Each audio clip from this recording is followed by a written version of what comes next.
Product discovery, it's not about building what customers ask for. I mean, they ask for a lot. It's about testing hypotheses to figure out what actually works. Every product decision is kind of based on an assumption. And if you don't test those assumptions, well, you kind of build things that have a high risk of failing. We want to avoid that. So the key is to turn assumptions into hypotheses and design experiments to validate or invalidate those hypotheses. Now, a good hypothesis, it's specific, testable, and falsifiable. Falsifiable? Is that a word? Falsifiable? Do we know? Is that a word? It's not like customers want this feature. That's no good. It's if we build this feature, then customers will use it at least 3 times a week. Much better. Now, falsifiable, there's that word again. Falsifiable. You keep using the word. I don't think it means what you think it means.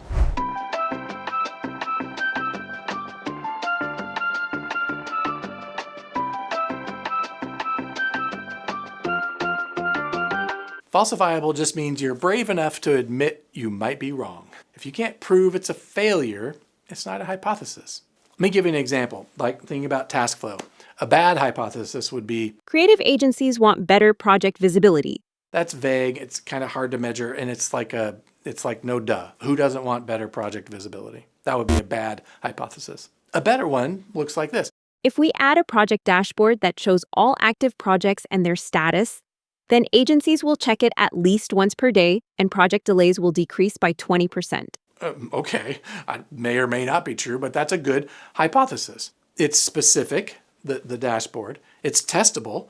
We can track daily usage, and falsifiable. If the delays don't drop, we were wrong. It's pretty good. Now, how do you test these? Well, one way is to use MVPs, minimum viable products.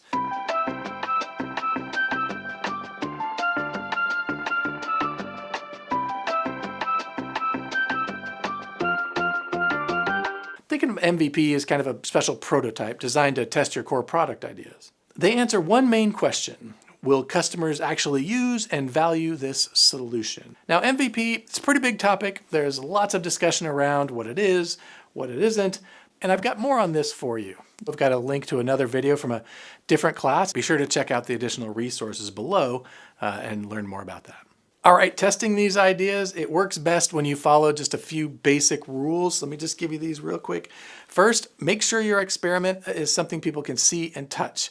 No PowerPoint slides, no vaporware. Get something real. Second, don't get stuck on your first idea. This happens a lot. You want to test several solutions at once so you don't kind of fall in love with a loser. There's a saying in the industry, you've got to be okay killing your darlings.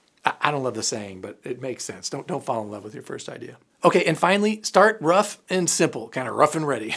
You can always make things fancier later. So a paper prototype that teaches you something, well, that's way better than like a perfect prototype that teaches you nothing. Notice I called it a paper prototype and not a paper MVP. Did you catch the difference? A paper prototype, it's not viable. It doesn't meet the V in MVP. I suppose it doesn't also meet the P either, but it is minimum, I'll give you that. Okay, look, the goal of experiments is to learn, not to prove you're right. If your hypothesis is wrong, that's a win. That's great because it saves you from building things that no one will buy. So stop building features based on gut feelings. Turn your assumptions into hypotheses, design an experiment that can fail, and be willing to walk away if the data says so. Because being wrong early is really the best way to be right when it actually counts.